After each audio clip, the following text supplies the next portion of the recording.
Hi, everyone. Welcome to the Leeds View podcast. We do these twice a week, usually on a Monday and a Wednesday. It's a Tuesday and Thursday this week, as well as daily Leeds United news every single day, Monday to Friday. And we do the transfer talk during the transfer window at the weekends, which is a more conversational version of it. We are partnered with OK Jersey, just 15% off World Cup shirts if you use the code, which will be down in the description down below. Joined by Gerry and by Paul. Slightly different look tonight. I'm trying something new. I might not stick with this that long, but we'll see. But I'm delighted the lads have taken time to talk to us. We're going to chat about the World Cup, some World Cup changes in terms of rules, how they've gone down, people's general thoughts on it. And then we're going to talk about the two transfer stories that have come out in the last 24 hours that appear to have slightly more legs to them than what else has come out so far this season. But we'll start off with Paul. Good evening to you, mate. How are you doing? You've been busy down around Ellen Road, haven't you? I have, yeah. I purchased... Oh, hang on. Oh, your drone? Yeah. It's his new girlfriend, Gerry. Yeah. So I have... I've had a few drones in my time, So I purchased a drone, a second-hand one, because the prices of them are extortionate. But yeah, I went down to Ellen Road, did a little bit of a fly around, did a bit of a practice, just to see where we're at with the stadium and everything. It's moving along is the easiest way of saying it. Things are happening. Gerry will be happy to know that the plasterboard is starting to go up in his new posh area. Plasterboard? Yeah, so the plasterboard's they're getting proper walls? Yeah, we never had that before. Walls. Fancy. Proper walls. There's about 2/3 of the banqueting suite's gone down now. Really interesting, because I listened to the Square Ball podcast with Bryn on it when he was talking about it, but also... just to see how they're doing it, where they move. You'd think, oh, just knock it down. You can't. You've got to take it down in sections. You have to take it down in parts. So you have to look at what you're bringing down and where you can store it, and then for it to be collected and moved away. So there's a load of concrete that's come up. There's a load of tarmac that's come up. Obviously, the walls have come down. All of that kind of stuff. But it's looking good. I nearly crashed the drone into what was remaining of the banqueting suite, which was quite funny. And then I lost signal altogether because I took it over to towards McDonald's, and it went, I can't see, and I was like, oh god. So it eventually, because it's got GPS tracking on it, if it loses signal for a certain amount of time, it'll then set itself to come back. So which was quite pleasing to say the least. So at least that's my investment was there. Funniest bit, sat in the car park of the park and ride, going, it won't take off. Why won't it take off? And it took me half an hour to realise that in a car park, it's a restricted area in a car park. So literally, I had to walk 20 metres that way onto the road so I could then get it to take off from where I needed it to go. But yeah, the shots were really, really good. I was really pleased with how it all came out. It did really well. It's been really well received again, which is nice. And I think I'll probably go back probably the back end of the month. There's no point in doing it weekly because there's not, unless something massive happens, there's not loads that goes on. But there's more scaffolding on the side of the West Stand now, and they've moved it across the roof a lot more. So it's about half of the roof is covered in scaffolding now. So they're just looking at, I would say, probably how they're going to address all of that and then sort of move it along. And they're doing some work to the cop end as well on the roof. I think Bryn was mentioning that as well. So I thought they'd taken the roof, or at least the peak part, off the cop. And then someone pointed out to me, the cop has always looked like that. I was like, it didn't always look like that, did it? And then I went looking, and it is pretty much a skeletal structure that's on top of the cop. Yeah. But because of all the work that's being done, it just stood out. I was like, where's the roof of the cop go? Like, the first time I've ever looked at it and went, that looks different. Yeah. So, yeah, but apparently not. They're just cleaning it up a little bit. So that's all that's happening with that. The Bryn stuff is interesting because he said on the Square Ball, the entire West Stand is till 2030 and not the cop. The cop only starts then if they can get planning for the train service. Now, I've looked into that and I've looked at Leeds' official statement on it and I looked at the YEP's one, and both of them say West Stand 28, cop 2030. So I'd agree with you on that. It's the planning permission is there and it's done for both of them. What they're doing, I thought it was done for both. Yeah, I read that. What they're doing now is they're pushing towards the tram side of things. So the West Yorkshire, it's the West Yorkshire tram link. The way that it's going to work, how it's going to look, is this section will be the first section for it. So there is where the White Rose is. There's a train station further up that they're going to be closing down, and then it's the White Rose that's going to be opened up, and then it'll feed from there to Welling Road, and then which will come behind the Cop End. Yeah. And then from there, it will then go across Leeds, essentially. So this little section will be the first section of it, so to speak, which is why it's going to be there and on. But yeah, I listened. I heard what Bryn said, and I thought that I'm pretty sure that's right. Not right. So it's Dan might have said it as well, actually. Yeah. Yeah, the planning is there. The planning's ready to go. They're doing it's 3 years for 2 to 3 years for the West Stand, and then it'll be a further 2 years, I think, for the North. 18 months, for the 2 years for the North Stand. Yeah. Correct. Gerry, how are you doing? Are you looking forward to all this fancy new stuff and a real wall and in a banqueting suite? As long as I'm looked after, that's the most important thing, as somebody said on comments last week. Yeah, it's going to be great to see. My route in Telland Road it's very much straight in, straight out. So you talk about lots of these areas. I don't really know all the areas around Telland Road. I know my little route, but it's going to be fascinating to see what it's like. I know they've got an event there on Friday for the launch of the fixtures. I'm sure a lot of people going. Can you imagine walking in, threading over bits of building rubble and what have you?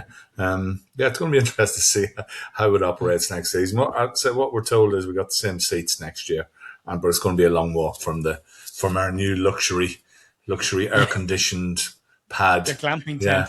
Yeah, with our waiter service and butlers and everything else, and a pie. So it'll be great. So, but yeah, I just need some sleep at the moment because I'm doing World Cup at the minute. I haven't even time to shave. I'm gone a bit feral. The World Cup period. Yeah, I've been watching the games up to about midnight. I watched the Scotland game. I stayed up. It's fascinating watching the sun come up. But watching, recording, avoiding scores. I'm getting really good at this now. Told the miss this morning, switch the radio off. They might give away the score of Iran, New Zealand. And watched that and enjoyed that. So yeah, I'm keeping. I'm enjoying this World Cup. I must admit, I'm enjoying it for whatever went before and all the stuff with it. Just watching the actual tournament, and I love the set, the way they come out. I like things to be the same every game. I'm fascinated watching the VAR officials. I think, are they going to be standing? Are they going to be facing the screen? Will they be standing up, looking at the camera? Two of them smiled. And, but I have to actually watch that. I actually rewound it this morning to watch that bit. And I love the national anthems. The Scotland one, wow. The Scotland ones generally. And the only thing I'm thinking, that could have been, if it had been Ireland, that would have been us as well. We would have been doing that mad stuff. But fair play to the Scots. They're having a ball. And it's been good. It's been a good tournament so far. And I'm enjoying it. And trying to keep up with what's going on in football generally. And just life, yeah. And I tell you, I've done more jobs at home, getting in good books. Yeah, I'll do that now. Yeah, no problem, I'll do that. But I have to stop at a certain time. So it's been very good to me. And the dog just looked at me and saying, "What are you doing up late?" Yeah, it's time to go to bed. So anyway, all's good. Fixtures out Friday. Yeah, it all starts again. It's a bit. It starts a week later because of the World Cup. Obviously, finishes the weekend, the 30th of May. They've said there will be 33 for people like me saying 33. There will be 33 weekend fixtures and 5 midweek fixtures. And then there was a big caveat beside it straight away saying subject to change. Like, of course it's going to change. Monday's weekend. Yeah. I hope it's not 33 weekends. They're just taking the rise out of us, Ger, all us Irish lads and at 33. Yeah. Have 28. Make it easy for us. Right back on top of us. We were looking at stuff today. This day last year, we had signed Lucas Mecha and are about to sign, or in the process of trying to agree a deal for Jacobiel. So Leeds were very active at that moment in time. We've come on another 12 months and we haven't signed anybody yet, but it got a little bit interesting today. So we had the morning transfer, or late last night, Diego Leite, or Leite, as it's being pronounced. Leite, as it's spelled. Was linked and is an interesting profile of player, which has made my ears stick up a little bit, going, there might be something to this. And again, the source is decent on it. And then today, we heard rumblings of Shea Charles a couple of weeks ago, last summer, the summer before that as well. There seems to be a little bit more in it this time around. Graham Smith's even put a piece out in the Yorkshire Evening Post saying that the YEP understands Charles is liked by Leeds, but at this moment in time, it hasn't gone further than initial discussions. However, people who are very accurate, Paul, on the Wacko site seem to believe this one's going to get done pretty quickly. And we were told a few days ago this will happen. I laughed it off. But it looks like maybe Shay Charles might be one of the first ones in the door. Interesting. Could be. It could be. It is an interesting one. The profile of the players absolutely spot on for me. The only caveat to his profile is, what does that mean for certain other players that are in the squad? What does it mean for Guruev, basically? So you're looking at what last season statistics: 31 appearances, 1 goal, 142 tackles, 68 interceptions, and as near as makes the difference, a 90% passing accuracy. He's valued on transfer market as being in and around 15 million. That's euros, by the way. There's people saying 20 million floating around as well. But 22 years old, he's 6 foot tall, strong, versatile, can play centre back as well. There's the profile of player that we seem to be looking at, or the two players in particular that we're talking about here, Lecce and Shay Charles. They seem to have an ability to play a couple of positions, which is which I think is quite interesting. Obviously, he's ex-Man City Academy, Charles. He's got a good reputation. He's been very, very good at Southampton as well. Yeah, very, very good at Southampton. It was, we know the reasons for Southampton not being in the Premier League, but he seems like a good, viable choice. Just he's young. We're looking at younger profiles of players, so that sounds like a good option. You've got some people are going, oh, he only really turns it on for Northern Ireland. Other people are going, well, he's not proven in the Premier League. It's like, well, he's played a couple of games for Man City. Nobody that we're going to be buying in that position is going to be proven in the Premier League. Nope. Anton Stack wasn't proven in the Premier League. Yeah, no, I don't. For me, he's somebody I would really, really advocate going and getting. Yeah.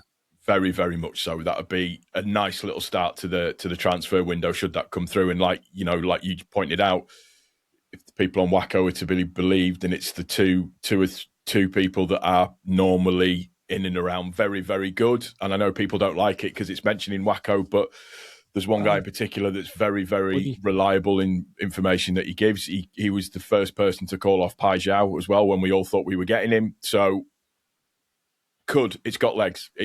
And you look at it's been released in the Mirror as well, which is not the Mirror, sorry, the Mail, which we all know is the 49ers pet publication. Well, it would mean that they've got another one. Yeah. Which is important. So it's the little things to like we say, like you say, Ger, you aggregate the news. When it comes to me, when I'm looking at potential transfers, I like to try and do the links of where all the information is coming from, and looking at who's saying what. And you look at the person that's linked it for Shay Charles. He's followed by the right people. All of that kind of stuff, and where that information has come from, but also as well, there's been links further on in the past as well. So I think this is a decent one. It's a decent one. Gerry, he does seem to be a player Leeds have kept an eye on, because if we go back 12 months ago, he was heavily linked with Leeds at that moment in time. Didn't happen, was put down to rumour. You go back 12 months before that, he was linked with a move to Leeds when we were that season as well. So his name has been floating around for a while now. Leeds did say, or Prague did say, the profile of player this year will be younger than the profile last year, but there still seems to be an element of that physicality there. I'm surprised because of the position that it is. I thought that they were relatively happy enough with what they've got in that midfield, but obviously they want somebody else who's, a bit of a CDM, a bit more of a defensive minded player to throw in there, and he will be significantly taller than Ilya Gruev as well if he's over 6 foot in height. So he's a very interesting one. Yeah, well, we probably will be moving on a couple of players, and possibly Gruev being one. And we know that a lot of these transfers can be over a year, 18 months. People are following it, so it does make sense. I got mixed up because I thought it was the goalkeeper. His brother's a goalkeeper, isn't he? I was getting mixed up. Should sign him as well, just to really confuse me. But yeah, he's done well in international as well. So I think perfect. Good. It would be a good start. Get one on the board at least. And midfield, constantly evolving, and younger players coming in. I think we'll still be doing that low to mid 20s and 6 footers. That's the physicality. We saw that last year, how important that is in the Premier League. When we got relegated first time around, we were a smallish team. Last year, we were big, and it worked for us in the end. So I'd love to see that getting there. But what's the fee? I haven't seen what the likely fee would be. Has there been any mention? Paul, wasn't it? Yeah, up to 20. Up to 20 million. But then you've got he's like in the last year of his contract, and people aren't going to pay that and all of that kind of stuff. But that's a big statement. Negotiation kicks in though, and we heard 4 million for Carl Darlow when we bought him first. And even at that time, I thought 4 million is not bad for Carl Darlow, and then ended up being 400,000. So, they'll let them do their thing. But if it's 20 million, it's a statement. It's a step up from the average we did last year, from sort of 18 million downwards. So, you just want to see new things. I want new toys, new shiny toys coming in. New toy season. It's like the Toys R Us or Smith's catalogue for kids at Christmas. Transfer windows for us. We get a new catalogue of all the new players we could possibly buy this summer. So, Championship manager. The other one that was interesting was Diego Leite, who is a centre back from Union Berlin, and it's really interesting, Paul, this one, because we've been looking at Danilo Doki since February, talking about him being he's winding his contract down. He's a big centre half. He's a ball playing centre back. He can get goals. He's in a good partnership at Union Berlin, but he's the one we're looking at. Last month, Leeds say nope, not anymore, and then all of a sudden, Leite comes up and turns out. 27 years of age? 27 years of age, 6'2", out of contract this summer, Union Berlin, left-footed centre-back, and you think left-footed, over 6'4", ball-playing centre-back, cost you nothing. If Strauch was to go, you're banking some cash, you're getting a replacement. If he doesn't go, you're putting more competition in there, which you probably need anyway. And then it comes from Rudy Galletti, and you're like... Which makes it. I mean, this is the pretty solid... Now, again, it doesn't say Leeds have got the player or they're close to getting it. It just purely says Leeds are trying. But so are Besiktas, and so is a Saudi Pro League club who are backed by PIF. So that's money. But it is. Two interesting ones now. Very much so. These are... I'll stop saying interesting in a minute, I promise. No, it's fine. These are more... Interesting. Concrete's the wrong word. These are ones that have got a little bit more legs to them. There's a bit more substance to it. You look at it from a profile of player, and he fits 27, 6'3", left-footed, can play left back as well as left centre back. So he's got that two positional cover. Last season, really good stats again: 216 tackles, 77 aerial duels won. He covered 250 kilometres last season. His long ball passing is around the top five, one of the best in the top 5 European leagues as well. So he can play ball.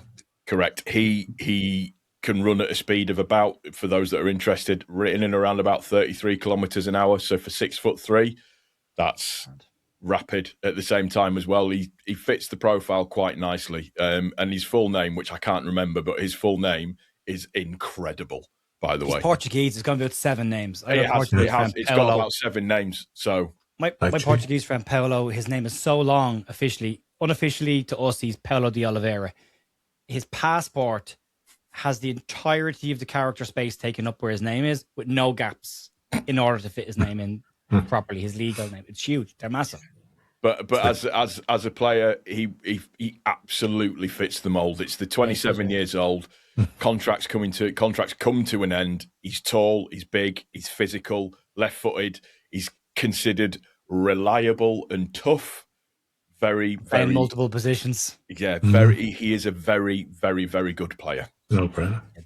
The 49ers portfolio. I keep thinking lychee. Yeah, he must be. He sounds like a fruit. That's lychee. Yeah, he just sounded like lychee, but it's Leite. I'm just getting my head around B all at the minute. That took me the whole season. So, call him Dave. Yeah. It's nice to see us moving, Gerry, because again, last year we had Metcha already in the dorm and we're moving on Beal. Yeah. So I see they're getting busy. As Paul says, it's a strike. We don't know if he doesn't sign a contract, he's on his way, get money. And, this guy, free transfer, you say, he's out of contract. So it's, it'll do, obviously, you have to pay him. But it'll be, it makes good sense. And for financial purposes, it's mostly pure profit with Pascal, although I'd hate to see him go. But again, that's business. Things move on, and that's what we're expecting. So he sounds someone who can hit a long ball and is reliable, 6'3". He looks like he could fit in. You can see him and Joe Rodon being a right pair. Very similar. Yeah, it sounds similar. Gerry, do you know what I want to talk to you about real quick? Chris Somerville apparently is thinking about going to Manchester United. But David Ornstein tweeted that Somerville is high on Manchester United's wanted list. He did score a World Cup goal, a very, very good World Cup goal. I thought 10 million when he put that goal in. That's another 10 million. Yeah. I don't think we get a penny though. I think we don't. said that do we not? There's nothing, and and apparently there's no sell-on clause either. So is there? Oh wow, that's bad business. No. Some of these players don't get it, do they? I mean, surely someone must have said to him, "Go anywhere," but if he does, he does. You know, he'll cut inside, and by halfway through the season, most teams will have copped on to that, and it'll stop. Maybe not. He had a good season, you know, but it'd be disappointing if he did. But oh well, look, we've got better players. Yeah, he's burning the embers of what's remaining on the bridges that he may have burnt already. At least, so. Yeah, just go abroad, and so you know left. Yeah, I'd never really any beef with him. I thought, well, he's going to go anyway. Yeah, I'd never really any problem with that. You know, no, I was sort of shoulders. But yeah, if he goes there, then yeah, it's not good. But we've got more important things to worry about. Yeah, we've got new rules coming in next year as well. We got to worry about. Gerry, so what's your thoughts been on are these the ones from the World Cup? From the World Cup? Well, if assuming some of them will be adopted, I have enjoyed the overturning of yellow cards and seeing players getting booked for diving. I did enjoy that one. I'm not sure they really understand what the point is to the corner kick stuff, because I've seen one corner kick overturned rapidly, and then I've seen two ignored completely. So I'm not 100% sure. But what have you made of it so far? The rule change, the referee. Yeah. Well, I stood up and applauded when I saw the mistaken identity one, where I can't remember which game it was even. It was Tim Ream at USA game. Yes, and Tim Ream got booked, and the guy, and then the minute later they pulled it back. Tim Ream booking taken away, and booked the guy for diving. I thought, fantastic! Nobody knew about this mistaken identity. The corner thing, I thought that was a corner. Why didn't they turn that? But it's apparently if you give a corner and it wasn't, then they can overturn it. But if the corner is not given and it should have been, they can't. Or they can't. Why just do it for both? It goes in favour of the defence and not the attack. Something like that. Yeah, I might have got that the wrong way around. I think. No, I think you're right. Yeah, and that just seems odd. I think I have to say VAR has been excellent. There's no delay. It's basically I've hardly seen a VAR come out on the screen. It's done like that, and it's been so I have to. And I think other than the first referee of the tournament, who sent off 3 people, I think the referees are all. I thought they were all red cards, though. I thought every one was like, red card. Possibly, but they're all the referees are. You know, they're not little teachers from Cornwall or something they used to be. They're absolute. But I think the standard's been good. I think the speed of subs getting on and off. The drinks break is a total. Let's call it for what it is. It's an ad break, and hopefully that is not when you're in an air conditioned stadium. Boston wasn't needed. Yeah, so I think I really hope they don't incorporate that, because I think I might have said it to one of you the other night. Leeds will definitely boo that, and rightly so. Yeah. He said it to me. I've seen one goalkeeper go down injured, but I think he might have been injured. He was actually injured, yeah. Yeah, and I've not seen many trainers come on, because if your trainer comes on, you have to go off for a minute. So, and throw-ins, I think I've seen one, but the game seems to be speeding along okay. I think the drinks break kills momentum, where you've seen Carousel score the other night, and then there's a drinks break, and then they concede 6 more goals, maybe not connected. So generally, I'm okay with the rules, unless I've missed any of the ones there. I'd like a rule where Lee Dixon's not allowed anywhere near the stadium, but that's a whole other. Everyone a whole other thing. One. Yeah, that we all would love that. No, I'm quite happy with stuff. No celebs in the crowd. Let's not show anybody. I'm really enjoying TV when a celeb comes up. Their silence, Infantino's silence, and I think a lot of times like, who the hell was that? You know. So it's Yeah, I always like the quirky things in the World Cup, but overall, do you need 2 fourth officials? Is that a fifth official? I don't know. I don't know what it is now. Nobody said that. One to hold the board and one to press the buttons. It's yeah. I think yes. A lot of times when rules come in, you see it happen once and then it never happens again. It's like giving a corner when the keeper's too long. The only time we seen that last season was us down at Spurs. So I'm happy generally with those. But we know that when it comes into the Premier League, there'll be VARs that'll go on for 5 minutes. The way they do this thing, it's so quick. No delays. They'll think, oh, that might have been a penalty. Oh, it's cleared, and then there was no stoppage in the game. Well, it'll be interesting to see when England play tomorrow night how it goes at the corners and pulling and shoving, and that'll be a test. I think they'll be watching. I think they'll be keeping an eye on England for that. So there could be penalties either way, and that'll be interesting to see how that goes. There's some interesting ones with this. So, Paul, I want to get your take on a couple of other ones. Yeah. Throw-ins. So you got 5 seconds to take a throw-in, right? Scotland appeared to have found a loophole. Don't pick it up. Don't pick up the ball. Get everyone in position first, then pick up the ball. That's in your fives. Now, they might clarify that rule because of that, but right now they've managed to find it. So if Ethan Ampadu's watching, get ready for that. The substitutions, 10 seconds to get off the pitch. Seems to be working. They seem to be off rapidly. No one's strolling. Yeah. The goalkeeper one is not just the goalkeeper injury stuff, but he's got 10 seconds to take his kick out as well, so he can't be finding it with that either. And then the corner kicks is the one. So Gerry's mentioned it, and it is the one to talk about, because the reason Arsenal were doing what they were doing last year, not just Arsenal, they started it, was because a foul can't take place until the ball comes into play. Yeah. So you can hold on to somebody as long as you want until the ball comes into play. Yep. But then you have to let go of them. That rule is gone now.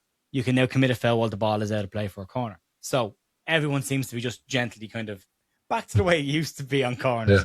Yeah. That will be an interesting one to see if it lasts any length of time. It will. Judging by how the referees have been so far this World Cup, I would suggest that it will last. I think they're implementing these new rules quite forcefully is the wrong word, but they're doing a good job with implementing the new rules and making sure that they're doing the right things. It will be interesting to see how that works during the England game tomorrow. And just thinking about it, it's probably one of the reasons why Harry Maguire didn't make it into the England squad, because he's an absolute pain in the backside for doing that. So yeah, it will be interesting to see how that all works. Rice likes a bit of it as well. Yeah, well, it'd be a shame to see him get penalised, wouldn't it? You had to do it. You had to go there. I invoked his name. It's like a tick. It's like a tick I've got. You did. God, yeah, so it'll just be interesting to see. It's just what I'm finding quite funny is that we're a week into the World Cup and England are just playing the first game, so that's a bit strange. So yeah, it'll be interesting to see. It'll be interesting to see how it goes and how it pans out. But so far, in terms of how the refs have done, I've been impressed so far. I think they've been implementing the rules really, really well. It's to be commended that they're not succumbing to pressure, which is the main thing. Yeah, I'm looking forward to not having to listen to Kenny Cunningham anymore, pronounce Charles de Ketelar's name Ketelar, forget to up to the, and also refer to the Egyptians as the Egyptians and then Giptians. So less Kenny Cunningham. I'd also like to advocate for certain people not laying into Bielsa as well. Because what is their problem with it? But it just what is the deal with it? Karen Carney laying into it again, but Joe Cole history. But there's history there, but it's the Joe Cole thing, and just say Joe Cole going, I've done my research and he's a myth. Jog on, son. Absolutely. You don't even know what it means, Joe. No, that's Can you imagine Joe Cole doing research? That's what head wobbling. But it is. This is the internet, Joe, and that's a keyboard. And you use your hands and you mangle the keys. Absolutely. Not exactly somebody that strikes me as goes home and spends hours doing deep, meaningful research. No, I think this. Sorry, Paul. Go on. No, I have this. It burns something. You basically having a go either at my uncle or my granddad when you're having a go at Bielsa. But they don't know. Just don't do it. They don't know, and they're trying to act like they know. They don't know. Yeah. They don't know. I watched the Irish version of it, and they basically were saying, like, again, it was Richie Sadlier, actually, he was saying, Yeah. look, the players don't like him in Uruguay. They don't like him. It's known they don't like him. As far as came out and said that they didn't like, he doesn't even say hello to the players some days. Like, they don't like that. And we know that. And Leeds players knew that. And Leeds players had an issue with it towards the end, but he was very clear on it. This is the job. When the job is done, then we'll be friends. Until then, I'm your boss. Let's get the job done. Yep. And again, Sadlier just said, but you know this about him. So when you hire him, you take this on because you want the result you get from having him. Yep. And we didn't see it in the first half. We saw it in the second half. Well, you saw what Bamford said on the podcast that he did a little while ago, and he was talking about when he got when he was let go, and he came in and he basically said goodbye to everybody, but that was it. And then he just walked out the door, and Bamford was like, I can't leave it like this. So Bamford went to his house to go and see him, and he's there with an analyst analysing football matches already. And he had a little conversation with Bamford, obviously, because it's separate and out of the way, but it's just that just shows a lack of either research, understanding, or ability to look a little bit deeper than the skin level of it. And I just find it hilarious. Well, when I see Karen Carney anyway, I fast forward, I think she's supposed to be this great analyst. I mean, and it's not a misogynist thing or a woman thing or female thing. I just think she's awful. She's got the manager was brilliant. Oh, with the chalkboard. See the chalkboard, the test. What? She looked like someone who used to bully me at school.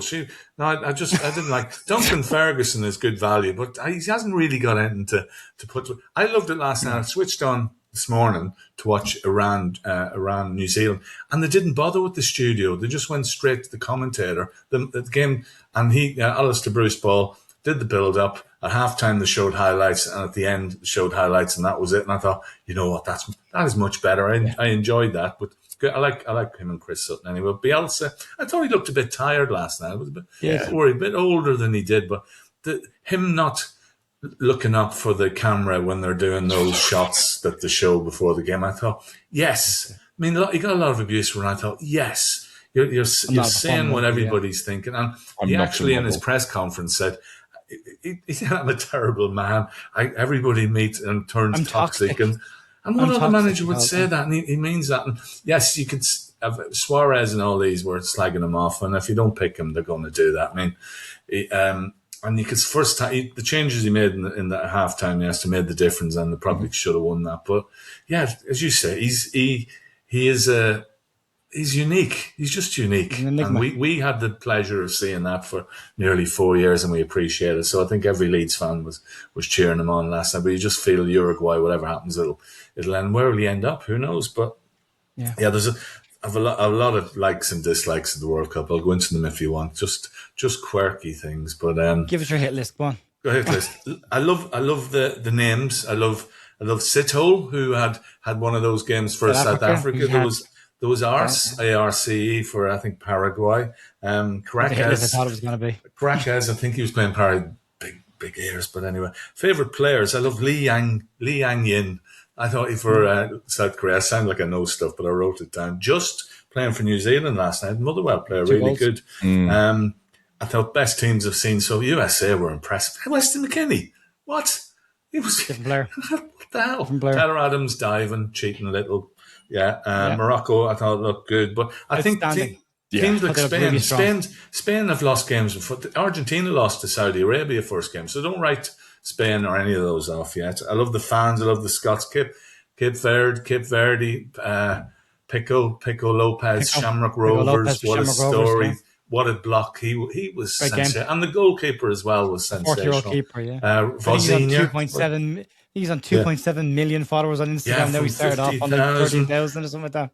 The ITV studio is impressive. I mean, BBC are still in Salford, but I'm not bothered. But impressive. But they've got a side table with a woman and some American bloke. I thought, what's the point? I don't know. What's the point of that? I usually fast forward the stuff to begin, because usually it was when Cape Verde was celebrating last night. They thought, okay, let's go and do an interview with John Stones. Why didn't you show it? That's what people wanted to see. Yeah. Dislikes Emma Hayes on our chalkboard. Karen Carney, hydration break. Lee Dixon, should have been Ireland. Celebs in the crowd. Leeds players on the bench. Get him on there. Yeah. Although poor old Gabby got a whack in the leg early on. They said it's cramp. Had a bit of cramp. Yeah. Yeah. He took a whack early on. Sweden were decent. Tunisia were awful. Sacked the manager already, which is hilarious. And I am enjoying it, I must admit. I just love the shots of the crowd, the mad fans. Mexican waves, no. Stop it. No, it's not. It's if you want to go to a theme park or something, or go. Yeah, we don't. No. If I ever see a Mexican wave at Elland Road, I'll hand in me. They can do it in Mexico. No problem. Yeah, do it in Mexico. Yeah, it's usually people who don't know football matches and are bored. Yeah, I'm just grumpy about stuff like that. Don't mess with our stuff. But I think the overall presentation of the World Cup, I said before, the players coming on the pitch, all 26 players, some really great national anthems, some bloody awful ones as well. But Scotland won goosebumps, Powerful. Yeah. And did you see them at the baseball yesterday? They were at the Boston, the Red Sox. I don't know. I've seen them walking through Boston. It was half the crowd at the baseball were Scots fans, and they were singing. And the baseball people were like, what the hell? And various people with bagpipes. Some guy on drums in the street, and the guy joins in with bagpipes. It's what World Cups are about. But yeah, I think I just start the game at the start of the game, watch the team come out, ignore the pundits, and go from there. The opening ceremony was a bit mad. Lots of singers, didn't know who any of them were. Lots of blokes in masks and lots of people running around. And so yeah, and I need some sleep. Yeah, that's it. Yeah. Yeah, I'll do Iraq Norway. What time? Look, I've got all the fixtures here. What's on tonight? We're doing the watch along Senegal and France tonight. We're doing Iraq Norway. Yeah, Senegal France. The repeat of that game a few years ago. But some great teams, great performances, real battling. And there's a few more shocks to come. And as my Croatian grandmother used to tell me, she says we always go well in the World Cup. So I'll be hoping for her memory tomorrow night. Yeah. I did say South Korea always tend to turn up at a World Cup, and they've turned up again to play. Yeah. So Japan looked tasty as well. So Japan looked tasty. Yeah, it's been good. It's been good. Yeah. Or as the Irish lads said last night about it, we have to go through 2 weeks of football before we get to 32 teams, which is what we started the last World Cup with. Yes. We've got to get through all of that before we get to that stage. It is weird. Like England play tomorrow night, and their next game is next Tuesday. Usually it's Saturday, Wednesday, Sunday, whatever. Paul, I'd like your thoughts on this, get your highlights of it as well. But it's an elite level competition that's supposed to be for the best in the world. I'm not a fan of participation medals for anything. You win, you win. You don't, you didn't win. And maybe I'm a cranky old man, but winning always meant something. So if everyone gets it, and this has been said before, if everyone gets a medal, then there's no winner. That's how it works, right? Yeah, it's cranky, but. It's not. You're diluting the World Cup by putting that many teams in. Massively. Call it for what it is. It's a money grab. That's exactly what it is. The additional teams in there, it's a money grab. It means that there's going to be more people buying from other countries around the world, buying World Cup merch, that are tuning in, that are seeing the advert, all of that kind of stuff. So on that aspect of it, yeah, I don't like it and I don't agree with it. On the other aspect of it, it's always nice to see more football, quote unquote, small teams getting involved because it's fun, because they can cause upsets. But I just have an issue with it being so many teams, and do you know what I mean? Just not.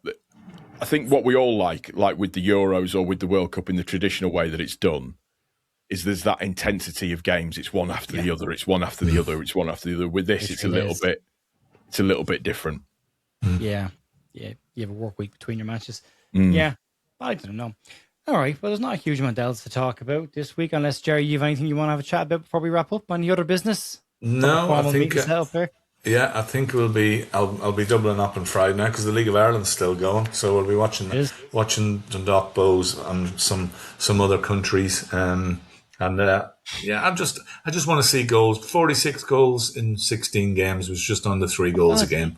So I'm happy with that. There is some news from David Ornstein if you're interested. Go for it. Yeah, Tottenham have agreed a £52 million deal with Brighton and Hove Albion to sign defender Jan Paul van Hekke. Yeah, I'd heard that. And they're after Tonelli as well, aren't they? They are, Tonelli they're after as well. But on the flip side of that, Luka Vuskovic, who Brighton have been trying to get. They've turned down a £35 million offer from Brighton for that, but he's not involved in this deal by any way, shape or form. So yeah, that came out I think about 6:15 while we were recording. So that'll be when if you've watched the audio version of this, there'll be a point in it where you see my face go like that, and that's because that's so they'll finish 14th. They'll finish 14th this year, Spurs. The progress. You think with someone like Brighton, they've got this great way of turning over players. It's going to stop sometime, isn't it? They're going to get a bad batch in soon, and then you think, maybe, when do you start looking at your own league position and thinking to yourself, well, we've 2 years in a row we finished higher than these boys. Why would we sell many players? Don't make them stronger by giving them one of our players. But I suppose money talks. Van Dijk is a very good defender. Very good. So and any other business from you? That'll be the replacement for Romero, won't it? So you'd imagine so, yeah. Any other business, Paul? No. That's pretty much everything. I think I'm good. It's weird doing these ones when there's no league football on because there's not loads that you can physically talk about. Yeah, this week it's felt it. Who's our first fixture? Who's our first fixture going to be against? Well, this is the thing as well. Some people reckon we're going to be away for the first 2 games, but they've confirmed the Red Bull game in Ellen Road. Yeah, so you you'd did imagine say that, they've got a plan for this. So, we'll have to wait and see. That's Friday, so they're out on Friday. Transfer window runs till the September 1st, so the season will kick off before the window closes again. Yeah. The one we got was Okafor was one we got in after the season started. So see if we keep our best ones. We'll keep an eye on Shea Charles. We'll keep an eye on Leite as well. And we'll see what they turn out to be in the next couple of days as well. There's a lot again. I've had people tell me Harry Wilson's done. And until I see him in a Leeds shirt, I'm not believing it. I'm not going to believe it. So we'll see, but that could be a strong start to the window. At least they're moving. We know we're not going to get the volume of last year, but we'll hopefully get the quality. And if they are smart and they can do some decent free transfer as well, maybe that money spreads further. We might get that flyer in midfield, Casemiro. He's good, isn't he? He was lightning. Not up to 60 in 4 days. Casemiro both in the middle of the park. What was the combined age? Like 90 something. Oh, crazy watching. He was way off the mark, wasn't he? He was way off the mark. But Morocco, dark horses. Anyway, I think they are the dark horses. Yeah, I was very impressed with them. Hell of a speed. Oh, you're going the second half. We're very good. First half, they were dreadful. Yeah, it's all up for grabs. It's enjoyable. We'll see. Right, we'll wrap it up there, folks. Check Paul out at the Leeds Therapy, not the Leeds View, the Leeds Therapy. And check Gerry out over at Talking Leeds podcast as well. Details for the lads are down below. You'll see their handles on screen. Well, hopefully you will be editing this afterwards to figure out how I'm going to do that. But you may, if you see them, I got the job done. If you don't see them, I gave up. So there we go. Back in the morning for the news. Outside that, enjoy the rest of your evening. We'll talk to you later. See you. Bye. Good night. Come on.